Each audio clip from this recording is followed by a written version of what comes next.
우리가 여기서 영적으로 알아야 하는 것은 아브라함을 통해서는 이삭을 바치게 함으로써 자기 아들 독생자 예수 그리스도를 자기 손으로 죽여야 하는 하나님 아버지의 그 고통을 이미 아브라함에게 보여주셨습니다. 그래서 아브라함은 아버지 하나님을 상징하고 이삭은 자기 제단을 지고, 즉 자기 십자가를 지고 자기가 죽을 줄을 알면서 끝까지 순종합니다. 생각해 보십시오. 117살 된 할아버지 같은 자기 아버지가 17살 된 팔팔한 자기 아들을 죽이려고 묶는데 도망 못 가겠습니까? 힘으로 하면 아브라함은 이삭을 이기지 못합니다. 그런데 끝까지 순종합니다. 이것이 바로 자기 주장 다 내려놓고 오직 아버지 하나님께 순종한 아들 하나님이신 예수 그리스도의 모습을 미리 보여주신 것입니다. 그리고 야곱이라는 타고난 사기꾼 기질을 가진 형질의 인간을 완전히 자기 것만 챙기는 그런 육의 사람을 핵가닥 180% 변화시켜서 100% 형질을 전환시켜 새로운 피조물로 만들어 놓는 능력의 성령 하나님의 모습을 이 야곱을 통해서 보여주십니다. 그래서 속이는 자, 즉 죄인을 완전히 하나님께 예배하는 자로 자기 것을 모두 내려놓도록 하신 것이 바로 족장들의 생활 패턴에서의 신앙적인 특징입니다. 그리고 족장들에게는 하나님께서 주신 언약이 있었습니다. 그러나 그 언약과 현실 사이에는 엄청난 갭이 있었습니다. 그런데 그 갭을 족장들은 믿음으로 사는 생활 패턴으로 채워나가는 것이 족장들이 또 하나의 신앙적인 특징입니다. 분명히 하나님께서 내가 애굽 하수에서 유프라데스 상류까지 내가 눈으로 보는 이 땅을 다 주겠다고 약속하셨습니다. 그런데 그 약속이 이루어진 그때가 언제입니까? 사실은 솔로몬 때 가서 이루어집니다. 그러니까 아브라함으로부터 약 1000년 후입니다. 1000년 후에 이루어질 약속을 믿으라니 우리 같으면 믿겠습니까? 도대체 후손이 누가 될지 알기나 하겠습니까? 고려시대와 조선 왕조를 다 합쳐야 1000년인데 이것 때문에 한국인의 신앙의 뿌리를 앞부분에서 미리 살펴본 것입니다. 아브라함이 자기 아내 사라가 죽었을 때 당신은 사람이 죽으면 동굴 속에 넣었습니다. 그런데 자기 아내를 매장할 동굴 하나가 없는 겁니다. 그것도 돈이 없어서가 아니었습니다. 그것을 우리가 어떻게 알 수가 있느냐? 은 400세겔을 주고 아내를 묻을 막벨라 굴을 매입한 것에서 알 수가 있습니다. 그 당시로 400세겔에 샀다는 것은 완전히 사기당한 겁니다. 아브라함이 이것을 몰랐을까요? 예수님 시절에도 예수님은 은 30세겔에 팔렸는데 그런데 그것보다 2000년 전인데 세상에 별 볼 일 없는 동굴 하나를 400세겔이라니 이건 완전히 눈 뜨고 코 베어 간 겁니다. 그런데도 아브라함은 사업가였기 때문에 먼 미래를 바라보고 투자를 합니다. 사실 아브라함은 지금으로 치면 재벌 겸 선지자 겸 예언자 겸 족장이었습니다. 그런데도 하나님께서는 그에게 땅 한마디기도 주지 않으십니다. 아브라함은 그러한 하나님을 끝까지 믿고 믿음으로 사는 생활 패턴을 지켜나갔던 것입니다. 그리고 하나님은 민족까지 주겠다라고 말씀하십니다. 즉 내가 내 자손을 하늘의 별과 같이 바닷가의 모래알과 같이 땅의 티끌같이 많은 자손을 주겠다라고 하셔놓고 하나님은 나이만 세고 계십니다. 분명히 이 약속을 75세 때 약속하셨는데 그런데 성경을 보면 그때 아브라함의 나이가 85세였더라. 86세였더라. 95세였더라. 96세였더라. 99세였더라. 100세였더라.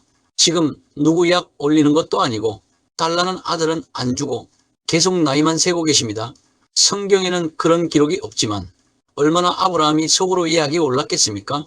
사실 아브라함을 믿음의 조상이라고 말들 하지만 실제로 아브라함이 믿었겠습니까? 아니요. 우리처럼 중간에서 믿었다가 말았다가 왔다 갔다 했을 것입니다. 그러다가 진짜 아들을 주려고 그 아들 이름까지 이삭이라고 주면서 내년 이맘때라고 하니까 아브라함의 반응이 어떠했느냐? 당연히 피식 웃으며 건조한 반응을 보인 것은 어떻게 보면 당근인지 모릅니다. 즉 이것은 아이쿠 하나님 내가 한두 번 속았습니까? 이제 더는 안 속쓰리다라는 것과도 같습니다. 이게 아브라함의 진짜 모습입니다. 그런데 이러한 사람을 하나님은 그 귀한 아들 이삭도 드릴 수 있는 믿음의 사람으로 바꾸어 놓으십니다. 이렇게 약속과 현실과는 엄청난 차이가 있었습니다. 그런데 이것을 그들은 믿음으로 사는 생활 패턴으로 메꾸어 나갔던 것입니다. 그래서 히브리서 기자는 그것을 다음과 같이 기록하고 있습니다. 이 사람들은 다 믿음을 따라 죽었으며, 즉 실제로 하나님께서 약속한 것을 누리지 못했다는 것입니다. 약속을 받지 못하였으되 그것들을 멀리서 보고 환영하며 또 땅에서는 외국인과 나그네임을 증언하였음이라. 그러니까 어떤 분들은 예수님 오시기 전에 태어난 사람은 억울해서 어쩌지라는 질문하는데, 그것은 지금까지 선악과만 너무 따먹다 보니까 나오는 세상 불신자들이 하는 질문과 같은 굉장히 어리석은 질문입니다. 왜냐하면 아브라함도 예수님 오시기 전의 사람인데 오늘날 우리가 믿음의 조상으로 믿고 있질 않습니까? 생각해 보십시오. 그러면 아브라함은 억울해서 어떻게 해? 자기 시절에 예수님이 오시지도 않았는데, 그래서 하나님은 언제나 그 시대에 맞게 어떠한 방법으로라도 멀리서나마 보고 믿고 환영하게 하셨던 것입니다. 따라서 기도하다가 하나님께서 안 들어주신다고 하나님 지금 뭐 하시는 겁니까? 나 지금 급해 죽겠는데 왜 안 들어주는 겁니까? 내일이면 부도나는데 오늘까지는 주셔야지요라고 하는데, 이들은 어떻게 했다고? 약속한 것도 받지 못하고 믿음으로 사는 생활을 하다가 죽었다는 것입니다. 비록 그 약속을 누리지 못했지만 멀리서 보고 환영했다는 것입니다. 이것이 믿음입니다. 이게 진짜 믿음으로 사는 생활입니다. 이 믿음으로 사는 생활 패턴을 유지하는 것이 얼마나 어려운지 잘 압니다. 그래서 믿음으로 사는 생활은 우리 신앙의 필수입니다. 결국 이래서 이들을 믿음의 조상이라고 부르는 것이고, 또 그럴 만한 자격이 이들에게 충분히 있습니다. 내 때 일어날 일이 아닌 천년 후에 일어날 약속을 믿었던 것입니다. 멀리서 바라보고 그저 환영하면서 그 하나님께서 이루어 주실 것을 그저 믿었다는 겁니다. 그래서 아브라함은 외국인과 나그네임을 막벨라 굴을 사면서 고백했던 겁니다. 아브라함이 본토 친척 아버지 집을 떠나서 처음 세겜 모래 상수리 아래 도착했을 때 휴하고 짐을 풀고 앉는 순간 하나님께서 내가 지금 앉은 이 땅을 내게 주겠다라고 하면서 끊임없이 이 땅을 주겠다, 이 땅을 주겠다라고 똑같은 약속을 이삭, 야곱의 3대를 걸쳐서 약속하십니다.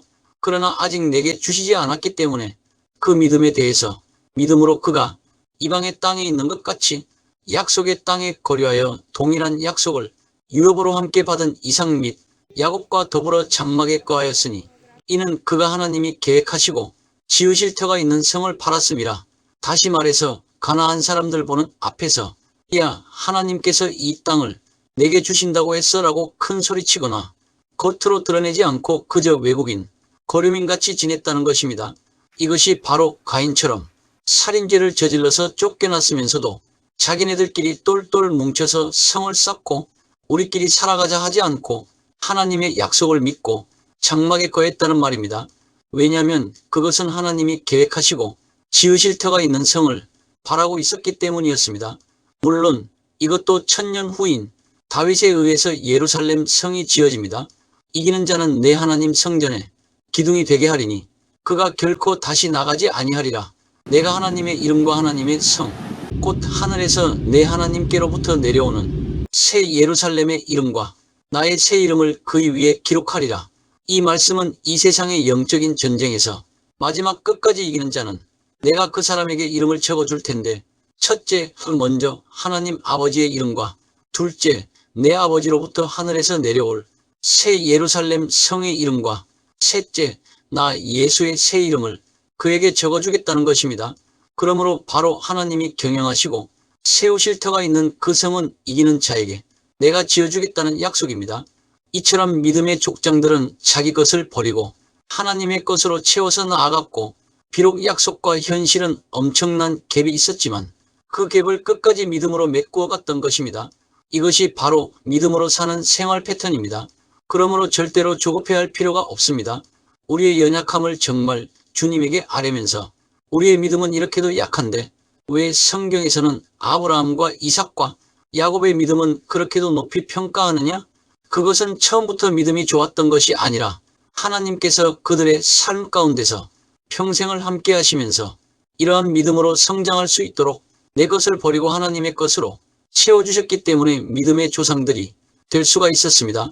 따라서 이러한 믿음의 조상들인 족장들처럼 내 것을 비워나가는 과정, 이것이 바로 하나님께서 나를 부르시고 찾아오신 목적이요, 바로 이 땅에서 사랑 안에서 흠없고 거룩한 존재가 되게 하시려고 창세전에 하나님의 자녀로 부르시고 이 땅에서 하나님의 자녀로 삼으신 목적이 바로 여기에 있다는 것을 확실히 믿고 이러한 믿음을 가지고 믿음으로 사는 생활을 해나가시기를 예수 그리스도의 이름으로 기원하고 축복합니다. 성경 66권의 하나님 나라의 진짜 시작은 족장시대의 시작인 창세기 12장부터라고 할 수 있습니다. 그 첫 번째 인물은 아브라함입니다. 우리는 아브라함을 믿음의 조상이라고 부르고 있지만 하나님께서 아브라함을 부르셔서 하나님의 사람, 믿음의 사람으로 만들어 가시는 훈련 과정이 족장시대의 시작입니다. 그러면 하나님께서 아브라함을 부르신 이유를 살펴보겠습니다. 아브라함이 대단한 사람이었냐? 야살의 책에 보면 아브라함은 태어날 때부터 남달랐습니다. 이것은 전적으로 하나님의 주권적인 선택이었습니다. 아브라함은 완전히 미신에 찌들어 우상을 섬기던 니므롯의 군대 장관 데라의 아들이었습니다. 오늘날로 치면 한마디로 우리와 같은 평범한 죄인을 부르신 것입니다. 이 말은 하나님께서 인간이 일을 진행하는 과정을 보고 계획을 요렇게 해야지 하고 해나가시는 분이 아님을 말하는 것입니다.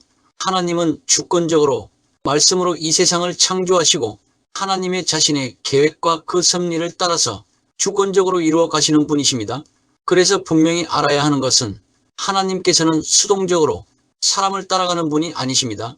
그렇기 때문에 아브라함을 선택하신 것은 하나님 자신이 주도권을 가지시고 어떤 사람을 한 사람 동역자로 선택하시고 하나님 나라를 선포하신 것이라고 말할 수가 있습니다. 이것을 바울 사도는 하나님이 미리 아신 자들을 또한 그 아들의 형상을 본받게 하기 위하여 미리 정하셨으니 또 미리 정하신 그들을 또한 부르시고 부르신 그들을 또한 의롭다 하시고 의롭다 하신 그들을 또한 영화롭게 하셨느니라라고 우리에게 알려주고 있습니다. 결국 아브라함을 부르신 것은 이제 내가 세상을 구원하겠다는 것을 선포하신 것이 됩니다. 혼돈하고 캄캄한 흑암뿐인 죄악의 세상에서 상처받고 있는 인간들에게 하나님 나라의 구원을 이루어주겠다는 걸 선포하신 것입니다.